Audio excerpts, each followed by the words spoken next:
Evening, day walkers and night stalkers. It's me, your twisted southern horror queen, coming to you live from under a full moon right here in southeastern Louisiana. I think I'm in southeastern Louisiana. Yeah, I'm pretty sure. Man, we put some serious miles on the Adrian's Trilogy dragster, the Dodge 1-ton, Johnny Blender, and myself in the past few weeks. Man, 2017 has been an awesome year, that's for sure.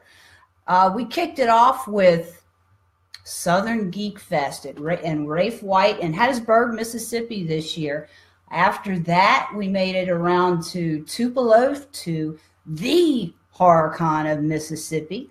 Where did we go after that? Oh, then we were in Harlan. That's where Johnny Blender picked up that apple pie moonshine he's always showing off. That was an awesome little con too. Then we came back and we were in Biloxi for Gulf Coast Fan Fest. And again, we were off to Kentucky. We just got back from E-Town. We did Night Risers. That was one hell of a con. And that's going to be the topic of the show today. Now, there's going to be a little bit of haunted history thrown in there too for all you creepy kids. But I got to give you all the highlights from E-Town because that was just freaking awesome. So anyway, we'll be back at all of those cons next year, plus a whole bunch of new cons. There may be one more before the end of the year. We're waiting for a final word right now, so hopefully that'll happen. I see my boy Freddie's in the house. What's up, my man? Missed you, man. You would have fit in perfect in E-Town. There were some artists there, but they wasn't you, man. And I'll see Big Johnny Blender stalking me from out there in the shop as well. But that's cool. I'm used to that. I live with the man. So anyway, before we get rolling on Night Risers Con, I want to make sure all you kids out there had a killer Halloween. I actually got to hang out at the Gibson compound this year, and that's unusual. We're never home on Halloween. I got to overdose on a whole bunch of old 80s horror flicks like Friday the 13th and Halloween. Y'all, I just had to do it. Rhonda, my girl's in the house. Stay tuned. I'm going to be talking about you in a little bit. It's all good, though. It's all good. So anyway, I was kind of not upset, but I was a little disappointed that we didn't have any trick-or-treaters. What's wrong with you parents out there? I had killer treats for the kids. It's all good. I understand. I'm just going to pack everything up for next year. So all you kids out there, take notes. The Twisted Southern Horror Queen is still stocked up with permanent markers and super glue and bottle rockets and glow-in-the-dark condoms too. So y'all come trick-or-treat by the Gibson compound next year. Maybe we'll be home. All right, so let's talk about Night Risers. The trip up there wasn't quite as bad as Harlan. We didn't have all the bad wrecks and all the traffic jams. It was actually a cool little ride. And while I had Big Johnny Blender held captive right there in the truck, I read A Dark and Stormy Night to him. He couldn't go anywhere. There was no running away from it. He had to listen. And you know what, y'all? He loved it. This is a cool little read. So if you're into this kind of stuff, which if you're watching this show, of course you are, right? Pick it up. Now, I got to tell you, you cannot get a hard copy of this book from anyone other than one of the 7 authors that have written it. However, right now on Amazon, you can pick up the ebook for 99 cents. What's so cool about it? All of us authors have decided that we're going to take all of our net proceeds and we'll donate those to our favorite charities. Mine, as you probably already know, is the ASPCA because I love my fur babies. But there's a whole bunch of different charities that these guys have picked out. Worthwhile, worth the read. It's a $5 book. If you want to order one, and I'll ship it to you autographed, a couple bucks for shipping. But hey, all the proceeds are going to go to the ASPCA. Unless you order from one of these other guys, and then it's going somewhere else. I had to check with them. I'm not real sure where all they have decided to donate their proceeds. So anyway, we get there Friday afternoon, and we roll up to the venue, and I've been texting John. Tom said, okay, we're close, we're here. Gray 1-ton truck with a red trailer, and we look up, and here he is. He's walking out of the building. So we actually got to meet with John the second we rolled up into the parking lot. Now we get there, we're wearing jeans and t-shirts. It was a little cool, but it was still cool. We expected it to stay that way. It didn't. But anyway, we got to hang out with John for a minute, but only a minute, because he was actually headed out to the airport to go pick up Malcolm and Miko. So we went inside and we got to hang out with a few of the vendors and some of the staff that was going to be there. I got to check out some of the wares that were already set up to see where I was going to spend all my money. Anyway, really cool people. We got to meet with Clint. Clint was a security guard there, and when he saw the dragster roll into the building, his eyes bugged out of his head, and we got it all parked next to the wall and everything. He's like, I'm going to be hanging out with y'all all weekend. Well, we're used to that. All the cool kids hang out with the dragster over the weekend. So, hey, we were cool with that too. Anyway, let's see. That night, we got everything set up, and then we got to the hotel, which was awesome. It was just a little ways away from the venue, and the hotel itself was freaking awesome. We stayed at the Wingfield Suites. The room had this big, huge square jacuzzi tub in it, big enough for Big Boy to get in and could stretch his legs out, but he could actually fit in this tub, so that was way cool. Let's see, it had a stocked mini bar. Yeah, it's on.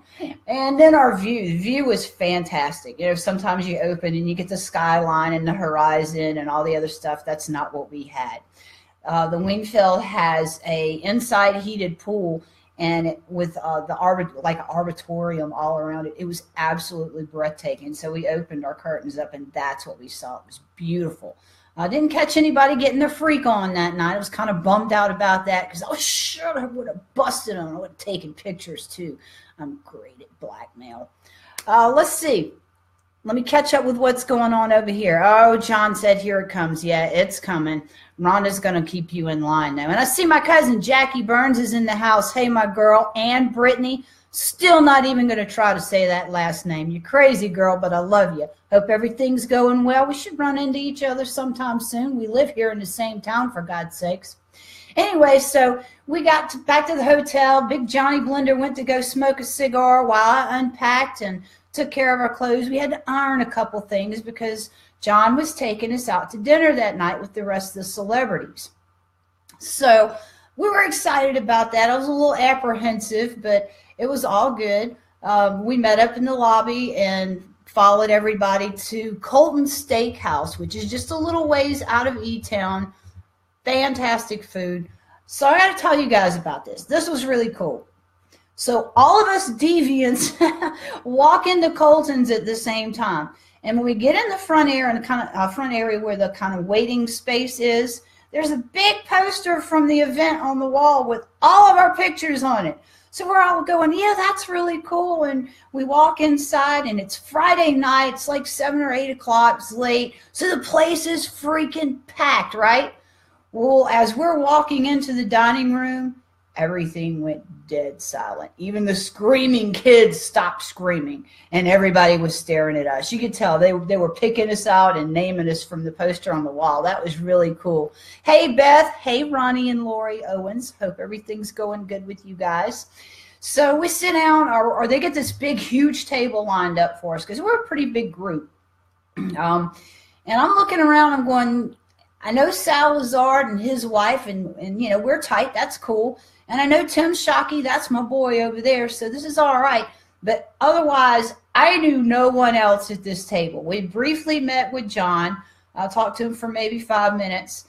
So I sit down, and Big John sits to my left, and a few seconds later, Malcolm Dinar comes and sits next to me, and I'm like, dear God, fresh in from Hollywood, sitting next to me. He's gonna hate me. He didn't. We actually got along great. We sit there and joked and cut up the entire night. He was fantastic. He was so gracious. And, of course, I would say things to him because I have no filter. And he'd just kind of be taken back for a second. And after he digested it, he'd laugh. Well, he eventually got used to me, and we spent the rest of the evening there just kind of getting to know each other. It was a great event. Besides myself and Big Johnny Blender, like I said, we had Tim Shockey, Sal Lazard, and his wife, Linda. We had Mike Jones and his wife Susie, which were fantastic people. I fell in love with them. Bill Gibson, who owns Christine, the movie car. John's, this is going to be a little confusing. Y'all stay with me. John was there, which was John Thompson's brother-in-law, if I'm not mistaken. So there were 3 Johns at the table. It got kind of confusing after a while. Miko was there. Of course, John Thompson and his wife, Terry, absolutely fell in love with those guys, too. And Malcolm was to my other side. I think I've got everybody. We were a pretty big party. But we had a great time. The food was fantastic. The restaurant manager actually came and spoke with us and hung out with us for a little while. He talked to us all individually. His name's Ben. He is a fantastic guy. The food there, of course, was fantastic. But I'm going to talk a little bit more about Ben in just a little while. Clint Wallingford, homeboy, stay tuned in because you know I'm going to talk about you. It's funny. I can't say it's good, but it's not really bad. And anyway, happy belated birthday, Clint. I hope you had a good one. So we finish our dinner and we make it back to the hotel at night. Needless to say, we're absolutely exhausted. So we get ready for bed. We crash. And of course, we wake up the next morning. And, you know, they've got these cute little coffee pots in the room. And they only leave you like 2 regular coffees and 2 decafs. Well, the decafs hit the trash can the second I walk in because that's where they belong. So we finished up all the regular coffee in the hotel room, and John was getting ready to go to the lobby and get us some more. Now I got to stop there for just a second so I can set this up for you and you guys understand. My son Eddie has this thing about buying T-shirts for John for Christmas that are just absolutely hilarious. Well, not thinking, I packed one of these crazy T-shirts for him to sleep in because nobody was supposed to see it. He was going to sleep in it. He's not going to leave the room in it, right? No, not right. So John, half awake, and I'm half awake, not paying any mind, goes to the lobby wearing one of these T-shirts. The T-shirt says, "Bitches be tripping." Okay, maybe I tripped one. I need to backstep just a little bit more, too. When we get back from dinner, there's a whole bunch of buses in the hotel parking lot. 2 of these massive buses were full of old people and their grandparents, and the other buses were full of a junior high marching band that was in town for a competition. Okay, here we go, y'all. So John leaves the room to go get us some coffee. And when he gets down to the lobby, it's full of old people and their grandparents. They absolutely loved the shirt. Nobody was offended. As a matter of fact, a bunch of these old women went and jumped up and stood by him and started taking pictures with him. So by the time the photo ops had ended with the "Bitches Be Trippin' shirt and the old folks, John finally makes it back to the room with some coffee, and he goes and starts telling me what all was happening, and we laughed for a little while, and I started getting ready. So he's like, well, I'm going to go get something to eat. So he goes back to the lobby, still wearing his "Bitches Be Trippin' shirt. Well, the old folks had cleared out, but the kids were hungry now. So the entire junior high marching band got to experience Big Johnny Blender in his "Bitches Be Tripping" shirt. The cameras were going off again. Well, by the time that's over with, the staff had started coming in, and a few of the staff members had to have pictures made with him as well. So by the time Big Johnny Blender got a chance to eat and get back to the room, he had to hurry up and get ready because I was almost waiting for him. That was crazy. So anyway, we get ready and we go and set up. We're actually a little bit early for the first day of the con, and we get to look around and see what other vendors had set up overnight while we weren't there, and meet some more of the con staff and meet some more of the other vendors. And I actually liked the setup. We had plenty of room. Nobody was cramped. There was still plenty of walk-in space for all of the guests and attendees. We were in the back corner, and just down from us was Sal Lazard, Vampire Santa, and his wife, Linda. Thank you, Freddie, for sharing. Kisses. And right next to us, there was an artist. He kind of drew animated pictures, kind of like comic book stuff. It was cool. It was all good. And then directly across from us was Rhonda Smolinski. I fell in love with Rhonda too. She laughed at us the entire weekend, and we laughed with her too. We were not on our best behavior, but we were being okay, and she absolutely enjoyed us just in our natural environment. Well, Rhonda was vending these, she had purses that had like hidden spots in them for handguns, and she also had some tasers. Now, I had told Big Johnny Blender about 3 weeks ago that I wanted a cattle prod for Christmas. So when he saw the tasers, he was all excited. He's like, I'm going to get you a taser. I said, that won't work for what I want it for. And she looked at me kind of funny, and John looked at me kind of funny. So I had to go and explain myself, and that to you guys right here now as well. Now, yes, Rhonda laughed at you, Clint. Everybody was laughing. Anyway, the taser won't work for me because it's handheld, and you got to get pretty close to somebody to shock the piss out of them. I want a cattle prod. The reason why I want a cattle prod is because I am tired of standing in the checkout line behind someone where I can see their entire set of underwear. I don't want to see your underwear. I would like a cattle prod. I'm going to give you a reason to keep your ass covered up from here on out.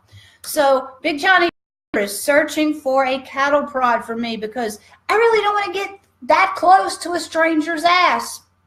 Anyway, let's see. Who are our other guests? Oh, we had another guy that was close to us. He was an airbrush artist. That was Eddie Milburn. Eddie was awesome. I got to check out his stuff. He had a whole lot of stuff there.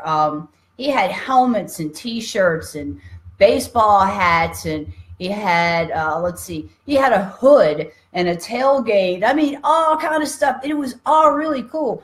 I started checking out some of his work, and something had to come home with me. Hey, Wade. Hey, Homer. How you guys doing? So before somebody else snatched it up,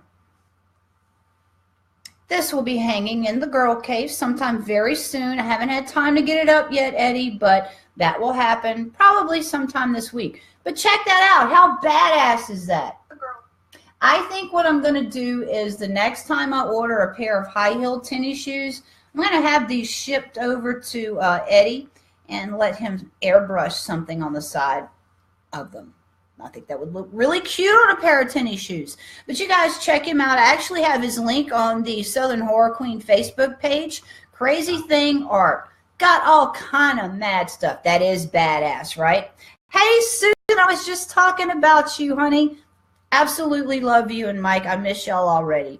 We've got to hook up. We live too close to not hook up sometime soon. So let's see. Who else was there? I talked about Eddie. There were a lot of other cool vendors there. They actually had vaping supplies. They had jewelry, all kinds of different art, a whole bunch of horror memorabilia, comic books. And Terry Thompson had some of these badass hats. Now, I like hats, not on this head, but there is one there that I really liked for John. So I'm going to try to hook up with Terry and see if maybe she can put something together for me and ship it over for Christmas. Rhonda, we're going to be back next year. It's already a done deal. I just don't have a date yet. So as soon as I have a date, I'll start advertising that. Miss you too.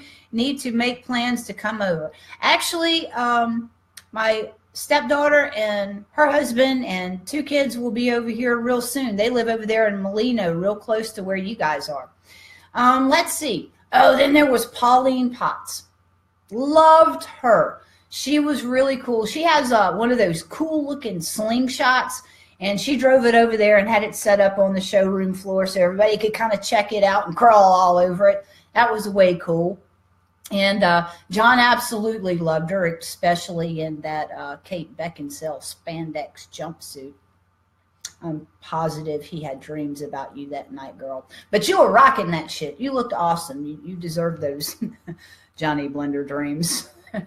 If he's bothering you, he's leaving me alone. And I can't talk about Pauline without talking about Travis. I also fell in love with this dude. He is a sweetheart. We got to chat off and on over the weekend, and we had some kind of bizarre off-the-wall conversations, but we just kind of clicked, and neither one of us thought if they were bizarre. I'm sure all the folks around us did, but it is what it is. But anyway, Travis made sure we had anything and everything we could have possibly needed. He was actually the MC for the event for a while as well. The only thing we didn't get was a quart of moonshine from that side of Kentucky. So we have no way to judge which side of Kentucky has the better moonshine. So maybe next year we might luck up and pick something up from you guys. I like watermelon moonshine. Also, I wanted to tell you guys about Ben. We talked about him a little earlier. Well, Ben came over with his wife that day and checked out everything at the con. He actually got inside the Adrian's Fury dragster and had his picture taken and hung out with us for a little while. So we got to, learn a little bit more about him. And he just kind of dropped it that he and his wife had raised 30 children. 30, a 3 with a 0 behind it. Now, 5 or 6 of these were their biological children. She's not a baby factory.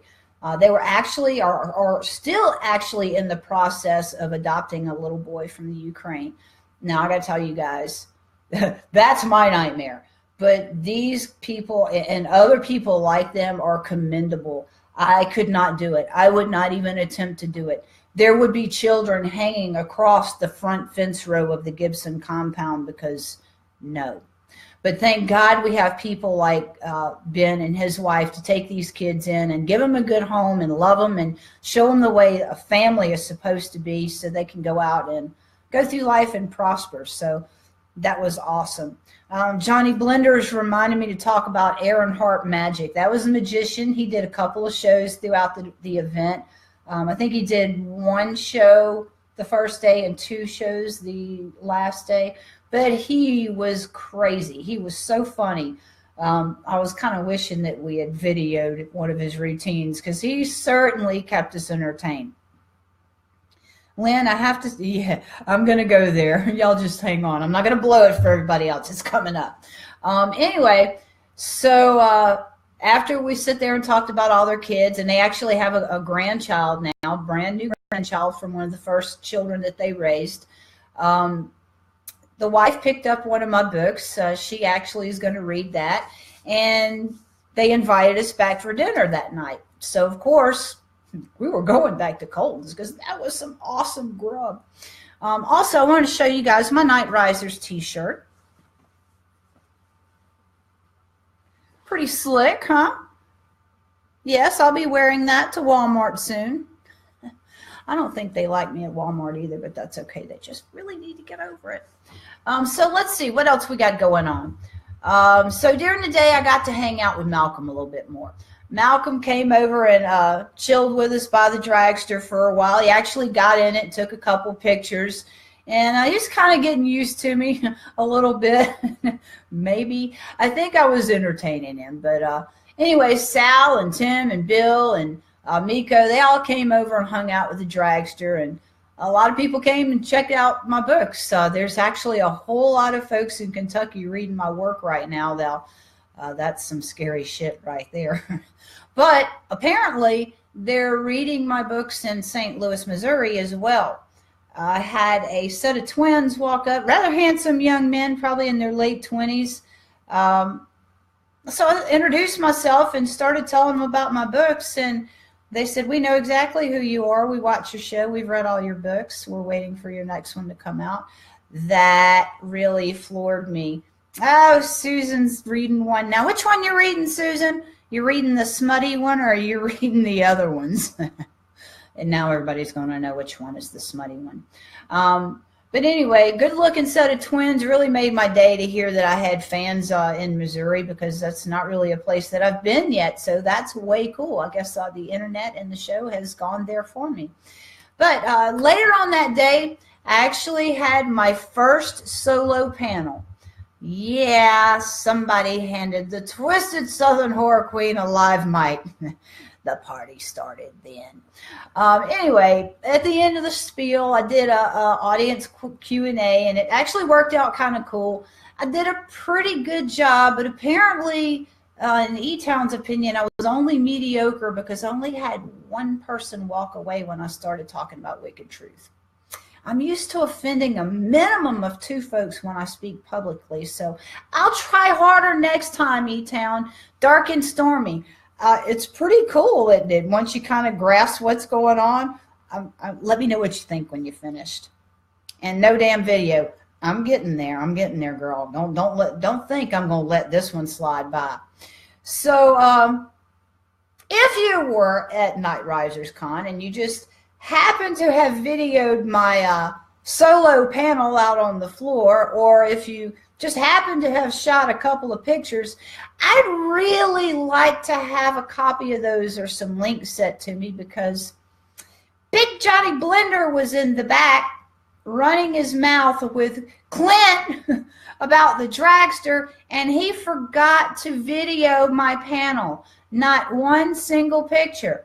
There were even a couple of times when I pointed my husband, Big Johnny Blender, back there with the Adrian's Fury dragster. He'd smile and wave, and I'd go, "You freaking idiot," twice.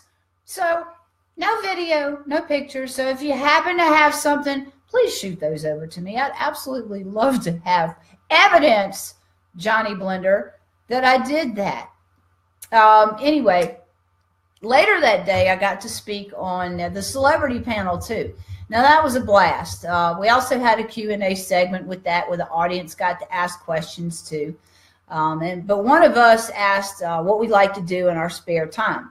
Now, Miko's answer was the one that really caught me off guard.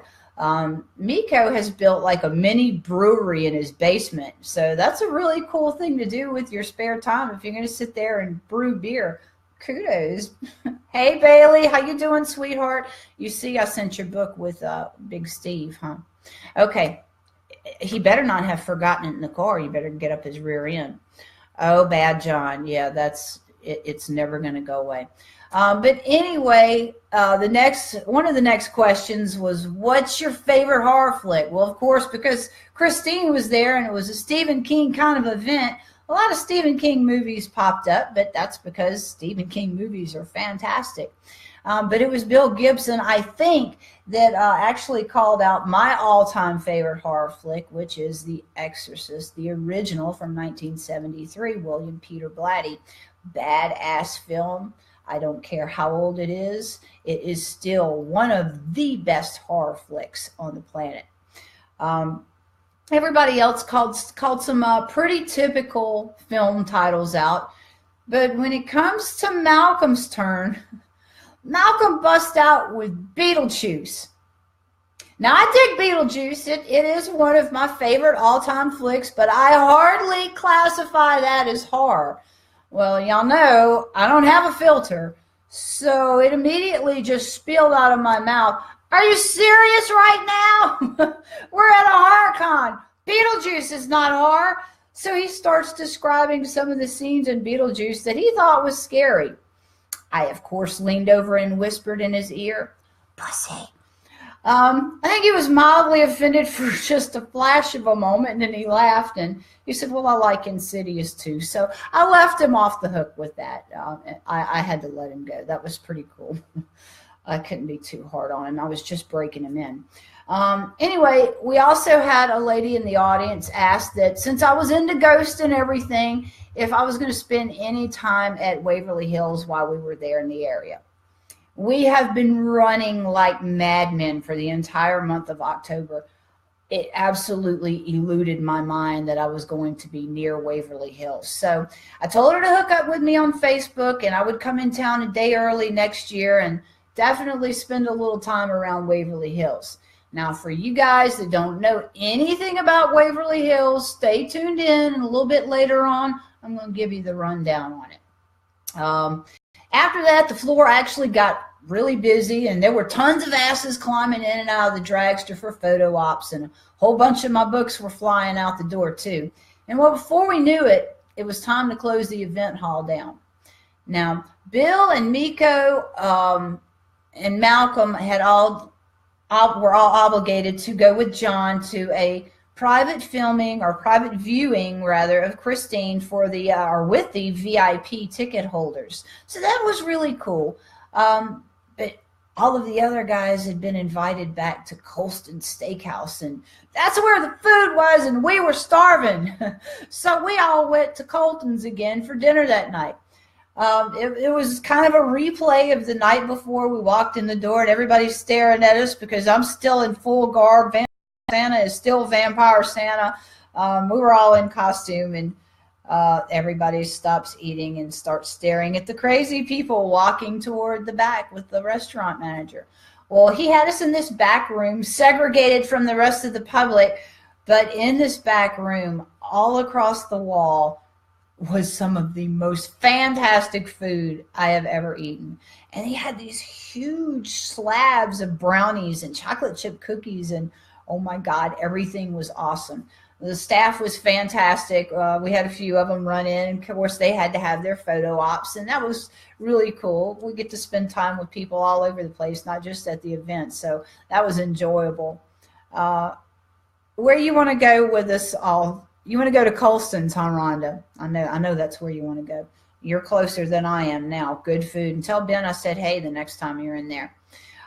So anyway, we ate until we couldn't, and headed back to the hotel to crash again for the night. So then there's day 2, and like I said, it was really cold the next day after we got there, and it wasn't any warmer the following day. So it had snowed overnight. We didn't actually get to see any snow on the ground, but you could tell it was still kind of iced over, especially in the parking lot where the pavement was. And I actually did get to see a couple of flurries. So at that point, me and Big John's assholes are puckered, because now we're thinking we're going to have to drive home hauling this trailer in the snow. We're rednecks. We don't do snow. We don't know how to drive in snow. We were planning to stay there until spring thaw. So, yeah, it's a good thing it didn't snow, and we were able to get out of there and get back to 80 degrees here in Louisiana, where we're running the air conditioning. Hey, Shannon, I was talking about Rafe a little bit earlier. You need to crawl up his rear end. We need a date for Geek Fest 2018. Colton's, but, oh, you want to go to Waverly Hills? Okay, I'll let you know when we're coming in. And Freddie's laughing. I don't know if he's laughing because of the steakhouse thing, or if he's laughing because he wants to go to Waverly Hills or doesn't want to go to Waverly Hills. Everybody should go there at some point. But anyway, I was just really kind of freaked out because it was so cold, and a lot of these locals were walking around in shorts and T-shirts. Eddie Milburn, the artist, crazy man, walking around in shorts and T-shirts. I don't understand. But anyway, the second day of the show, there were outside events. There was a car and bike show, and everybody was freezing their butts off. No, actually, it was just me. I went outside to check out the cars, and Eddie had a bike that was entered in it. So I wanted to go check out all of them. They were all badass, but I was freezing my boobs off. So I didn't stay out there very long, but I did get a good chance to look at everything pretty well. When I got back inside and thawed out a little bit, I was just kind of sitting there watching Sal Lazar pull his fangs out of his mouth because he just traumatized 2 little kids. It was freaking awesome. But that was about the time that Clint Wallingford came along. Now, I know this look because I've been married and I'm a wife, and any wife is going to know this look when they see it on another wife's face, right? Clint's wife, Amy, has this shit-eating grin on her face, and she's shaking her head. You know something's fixing to go down. Well, Clint had talked himself into getting into the dragster. He wanted his photo taken, so Amy followed along with the camera, and she was ready to take the picture. So this dragster is designed for John's big ass, and he's 6'7" with some seriously long legs. Clint is not. Clint's legs are probably shorter than mine, and that's not counting with the 6-inch heels, y'all. Besides that, Clint's got a bad knee. Well, he was able to get into the dragster. It wasn't graceful, but he did get in. But by the time it was time for him to get out of the dragster, it wasn't happening. The longer he sat in there, the more panicked he got. The more panicked he got, the more embarrassed he got. The more embarrassed he got, the more people were crowding around. Rhonda's sitting behind me. Amy's standing beside me, his wife. I'm trying to turn my head because I'm fixing to start busting out laughing. Sorry, Clint, I love you, but I'm sorry. Well, I turned my head and immediately I'm face to face with his wife, Amy, who's laughing her ass off. So I duck my eyes down and turn a little further, and there's Rhonda across the room. She's laughing her ass off too. So what else do you do but stand there and laugh because this crowd's gathered around. Poor Clint's stuck in the dragster and his head's blood red with steam coming off of it. Big Johnny Blender handled it so gracefully. I did not. Johnny kept trying to reassure him, it's not the first time it's happened. I'm standing there going, yes, it is. Clint says, I'm going to tune into your show Wednesday night and I'm going to hear about this guy that got stuck in the dragster. Big John says, oh, no, I wouldn't do that. I looked him square in the eyes and said, I will. So here we go, Clint. I'm talking about you. But anyway, John was graceful and he thought quick on his feet. And he asked, has anybody got a quarter or a penny or a nickel? So somebody, I think Bill Gibson actually handed him a quarter or something. And he was able to take the front cowl off of the dragster and free Clint for the rest of the afternoon so he could hide in shame laughing. Clint, next year, honey, photo ops outside the dragster. You're never going to live this down. I love you, so I'm going to tease you about it for as long as I can possibly milk it. But anyway, that was a first. We always have firsts at every one of these cons. The last one we were at, we had a 70-plus-year-old woman that I was able to help get in the car, and John was able to help get out of the car. But she got out, Clint. But that was really cool. That little old lady was just tickled to death to be sitting inside that dragster. So anyway, we get Clint out, and everybody's kind of starting to pack up because who can top that, right? So the con was over, and we start breaking down, and everybody starts going to everybody else's little spot and telling their goodbyes and good wishes and all that stuff, and hoping that we can meet up again sometime down the road real soon. So that's one thing I really love about my con families. We're all like-minded folks. We're all cool to hang out with, and you just get attached to them. It's awesome. And you see, we have holidays coming up, and I used to kind of panic and try to cram all my creepy into the most dark and obscure corner of the house because my family and in-laws were coming over. Well, most of it's up here in the girl cave with me now, but nowadays I leave it wherever it's scattered. And my crazy, I wear my crazy like a badge. Well, so does everybody else at these cons, and that's why we all hit it off so well and we get along so well, because we just kind of understand each other. So that's about a wrap on Night Risers Con 2018. It was one hell of a show. If you're anywhere around E-Town or Louisville area, mark the date down on your calendar the second it's announced for 2018, because it is a very worthy event to go to, very well planned. The staff, the vendors, the celebrities, everybody there was fantastic. There was not one person there that I did not adore by the time it was over. I miss you too, Rhonda. But I may call you from time to time when I need some backup with Big John, because he does get out of line a little bit occasionally. So anyway, we'll be back at E-Town next year too, and there's a whole lot of other places we're going to be. We're confirmed for 8 events right now. There's date pending on several of those. We're on at least 20 other cons interested list for 2018. Big Johnny Blender's got the Adrian's Fury Dragster lined up for a few ADRL races, so we'll be making some racing tracks real soon. Not extremely thrilled about that, but it is what it is. Anyway, we were hoping to get into Tallahassee Comic Con, which is December 2nd and 3rd. We did not make it this year, so I hate it. I have friends over in Florida that I'd love to have hooked up with and had come over, but it's okay, maybe next year. But if you are anywhere near the Tallahassee area, do make sure you go, because we got some really cool friends there. John Anderson's there. He's from Guardians of the Galaxy 2. Chris Heskey's going to be there from Logan. There's a whole bunch of different artists and celebrities that are going to be there. So well worth your while to go pick up a couple of tickets. Hell, go buy the VIP tickets, because I can attest the after parties, well worth it. But anyway, go check that out. Spend a little time there. Tell John Anderson and Chris Heskey I said hello. We're still kind of on the standby list with Jekyll Island Comic Con. That's on December 9th and 10th. That is in Jekyll Island, Georgia. And hopefully they'll be able to find some floor space for us. I think that's the only issue with them. If we get to go to that, I'm going to get to hook up with my good friend Mike Christopher from Dawn of the Dead. Absolutely love that guy. He was actually one of my beta readers for Wicked Truth, so that tells you he's been through a whole lot with me if he can read Wicked Truth and still love me. Anyway, after the holidays, I'll hopefully have some dates and locations for you guys for these other upcoming cons.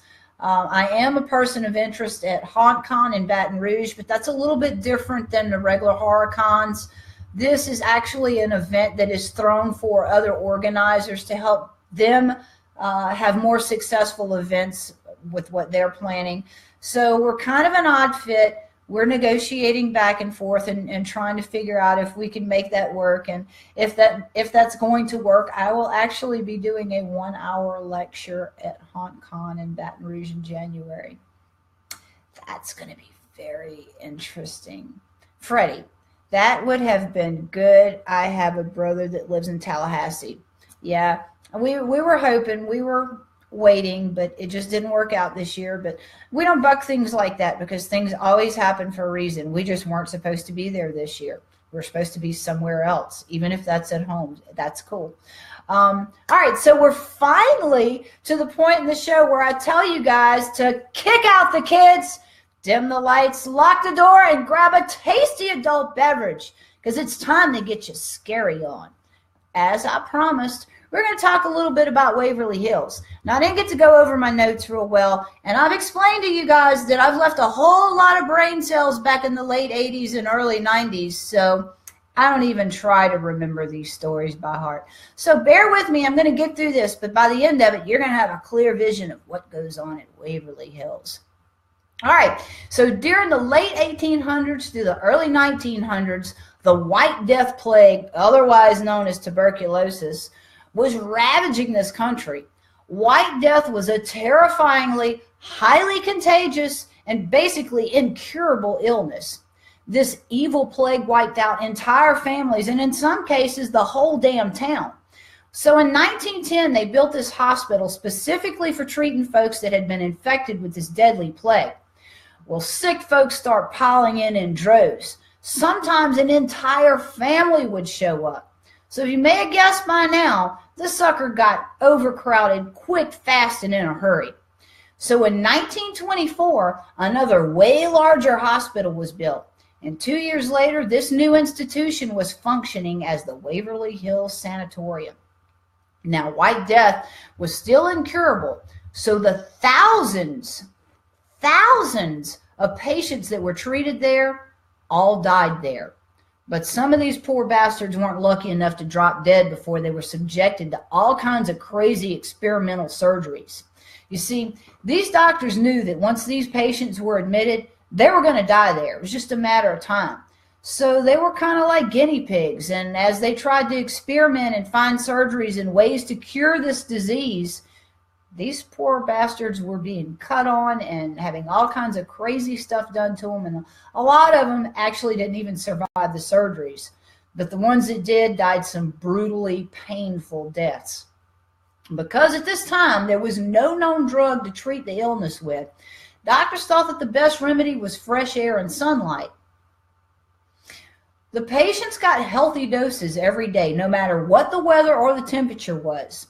That was mild considering these experimental trials, though. One of the techniques they used was to surgically insert a balloon into the lungs, and another one actually involved removing ribs and muscles from around the lungs. They thought that both of these techniques would allow the lungs to take on more oxygen, therefore helping the patient to recover from the plague. Not so much. So these patients that were already miserable, they can't breathe. Now they're running insanely high fevers, and they're even in even more pain due to being cut on or whatever these other side effects from these surgeries were, if they made it that far anyway. So as you can imagine, there was pretty much always a line of meat wagons coming through to pick up these corpses. Well, the operators of the facility were at least humane enough to try to make an attempt to keep up patient morale. That's when the body chute was constructed. So the body chute was a tunnel that they carved through the side of the hill, and it met up with a train track below where the bodies were loaded into train cars to be carted off to wherever. So by the late 1930s, White Death was beginning to play out, and by 1943, new medicines had all but extinguished its wrath on the United States. In 1961, Waverly Hills was closed down, but it reopened 1 year later as Woodhaven Geriatric Sanatorium. My, doesn't that sound appealing? So while serving as an old folks' home, rumors start going around that there were these bizarre experiments being performed on these unwilling patients. Back in the day, electroshock therapy was a popular technique that was being used to treat ailments of all kinds, and especially there at Woodhaven. So even if Grandpa was sane when he was checked in, give him a few weeks later, not so much. And, you know, Grandma wouldn't eat her beans, so they had to keep her in line somehow.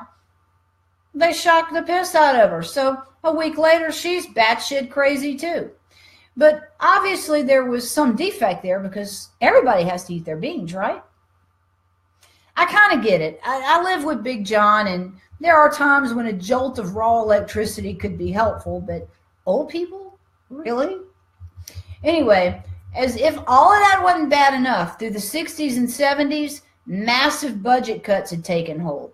Living conditions at Woodhaven had deteriorated badly. The facility was grossly understaffed, and patient neglect and mistreatment was a daily thing, sometimes between breakfast and lunch. It was typical for patients to be caged or chained in place. Sometimes they slept one on top of the other because of a lack of beds and or space.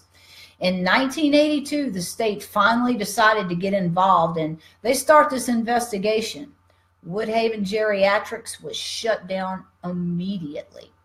Okay, so now that we know the history of the building and all the maddening shit that went down there, kind of makes it easy to understand the legends behind the ghosts that still linger there today. With such a shit-sational background, there's no wonder why there's tons of well-documented encounters and occurrences at this joint every year. For starters, it's not unusual to see these rooms lit up. Now, this building's been abandoned for years. It's been in ruins, and it hasn't had power run to it in decades. Yet sometimes these rooms will light up by themselves. There's even a ghostly hearse that'll pull up to the back door and drop off coffins. When the driver returns to the car and it takes off, it just disappears into the darkness. There are, of course, all the other typical things like slamming doors and disembodied voices and footsteps, and let's not forget the cries and moans of the unfortunate souls that were tormented there. There are also ghosts, and a whole lot of them too. 2 children for sure. There's this little girl that a lot of folks have seen running up and down the 3rd floor solarium. And there's a little boy that's seen pretty frequently all over the place playing with this big leather ball. Get your mind out of the gutter. There have also been a ton of encounters with the cook. Now, a lot of paranormal investigators have encountered him, and they document him being there. But there's one thing you really can't document. However, this one thing, a lot of these folks that have encountered the cook will testify has happened to them. They go in, they see the cook in the kitchen. He's beating around on his pots. You can hear him. You can also smell what he's cooking. And they say most notably, the smell that they smell there is fresh baked bread. So that's pretty crazy. Now, the 5th floor seems to be the hot spot there. And there's a damn good reason for that. This is where the mentally insane White Death patients were kept. It sounds like a party, right? So in the center of the floor, there's these 2 nurses' stations. The patients were quarantined on either side of them. And at the end of the halls where the patients were quarantined, it opened up into a patio area on the roof. So they have two rooftop patio areas on both sides of the 5th level floor, with the nurses station in the center of it. Now, they were kept quarantined from the other patients, kind of for morale and kind of because there were all kind of crazy experiments being run on them, and nobody really needed to see that, especially other patients or other visitors that might have the sense to report them to God knows who they would have reported them to back in the day. However, both the whole sun and fresh air thing with the patios there, I think they deliberately did that with these insane, I don't want to say inmates, but insane patients, because it kind of gave them the option to jump off the roof if they really wanted to. They were the ones that bore the brunt of all these macabre experimental treatments. So yeah, as you can imagine, quite a few of them took that dive. And the nurse station that we were talking about, yeah, it's still staffed, kind of. See, in 1928, the head nurse finally just snapped. Imagine working in this place 5 days a week. We think 5, it may have been 6 or 7 back in the day. 5 days a week, 8 to 10 hours a day, seeing the kind of things that you saw on the 5th floor of this place where all the crazy people were. How long would you expect to be able to hold your shit together? Well, apparently she wasn't able to do it for very long. Day after day, these nurses witnessed all kinds of morbid and disgusting shit. And this one, once she decided she couldn't take it anymore, she hung herself in room 502. That's part of this nurses station. Now check this out. In 1932, which is 4 years later, there was another nurse that worked in that same room. Well, all of a sudden, for no apparent reason, she hauls ass running and screaming from that room, and before anybody could catch her, she ran out of the building onto the rooftop patio and threw herself off. Nobody ever knew exactly what happened to her or what the reason for her suicide was. But those two nurses can both still be encountered today right there in room 502. However, if you do go to visit, and I'll have to make a mental note of this, Rhonda, make a note, because if we're in 502, they might not like us there. One of them has a little attitude problem. I have a feeling it's probably that head nurse. She does not have any problem whatsoever telling visitors to get the hell out. So I don't respond real well to that. I would probably just really want to hang out there a little bit longer. Y'all be prepared for that if that happens. But her voice has been recorded, and she has been photographically documented by several professional paranormal investigators. So that's nothing to sneeze at right there. Now, the 4th floor, it's pretty active as well. Most of the stuff that goes on here seems to be triggered when there's no flashlights or lanterns being used. If you stand there in the dark, it's said that you can see both patients and or doctors wandering up and down the hall and going across from room to room. But once the lights are turned on, they're gone. Now, investigations are still ongoing, and everyone produces even more sightings, voices, and otherwise creepy occurrences there at Waverly. There's no way to document the number of souls that actually still reside there. Now, some of them are silent and they do nothing other than show up. And some of them just are resting in their beds out on the solarium. Some of these ghosts are pissed. Some of them are crazy. No shit, right? And then some of them just want to play. But there are some that do get physical. They're known to throw things, slap people, pinch people, hit, bite, and scream when they're disturbed. The ones that want to play, they're actually known to roll a ball towards the visitors as an invitation.